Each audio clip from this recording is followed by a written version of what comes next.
மா ஏன் இவ்வளோ கோவம்? இந்த ஜெஸ்டினால தான் நான் கோவமா போப்பாங்க. ஏன் என்னாச்சு? தாய் மக்களே, இந்த பைய போய் மாவு வாங்காம விட்டுட்டு பார்த்துக்கோங்க மக்களே. மாவு வாங்க சொன்னதுக்கு மாவு வாங்காம செல்லை நோண்டிட்டு உட்காந்துருப்பேன். இப்போ நான் இங்கேருந்து வந்து இந்த வேலை விட்டு வந்து சப்பாத்தி வேலை நான் இனிமேல் போட்டு குருமா வைக்கணும் மக்களே. மணி எத்தனை ஆயிடுச்சு? எங்கள் வீட்டுக்காரரும் வேலை விட்டு வந்துடுவார். எப்போ சாப்பாடு கொடுக்குறது? நாளைக்கெல்லாம் வெள்ளனை மாவு வாங்கணும்னு வச்சுக்கோ, உங்கள் 2 பேருக்கு தான் அடி விழுகுன்னு சொல்லிட்டு பாருங்க மக்களே. இவளுக்கு ஸ்கூலுக்கு இது தேவையான பொருள்லாம் போய் அலைஞ்சு திரிஞ்சு நான் பண்ண வாங்கிட்டு வந்திருக்கேன் மக்களே. எவ்வளோ வேலை நான் பார்க்குறேன். இந்த பையன் இருந்துட்டு ரொம்ப அநியாயம் பண்ணுறேன் மக்களே. பொம்பளை பிள்ளைய ரோட்டுக்கு அனுப்பவே பயமாக இருக்குது. நீங்கள் போய் வாங்கிட்டு வரானா அவன் செல்லு நோண்டிட்டு போவே மக்களே. நான் இனிமேல் சப்பாத்தி போட்டு குருமா வச்சு இப்போ எங்கள் வீட்டுக்காரருக்கு சாப்பாடு ரெடி பண்ணும் மக்களே. இதில்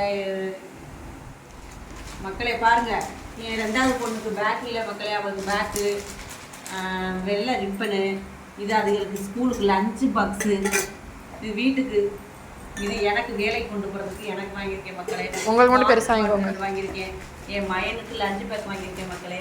அப்புறம் எனக்கு வளையல் இல்லாமல் இருந்துச்சு, அதனால் வளையல் வாங்கிட்டு வந்திருக்கேன் மக்களே. வளையல் நல்லா இருக்கான்னு பாருங்கள். இந்த வீடியோ பிடிச்சிருந்தால் லைக் பண்ணுங்கள், ஷேர் பண்ணுங்கள், கமெண்ட் பண்ணுங்கள், முக்கியமாக சப்ஸ்கிரைபர் பண்ணுங்கள் மக்களே. தேங்க்யூ மக்களே.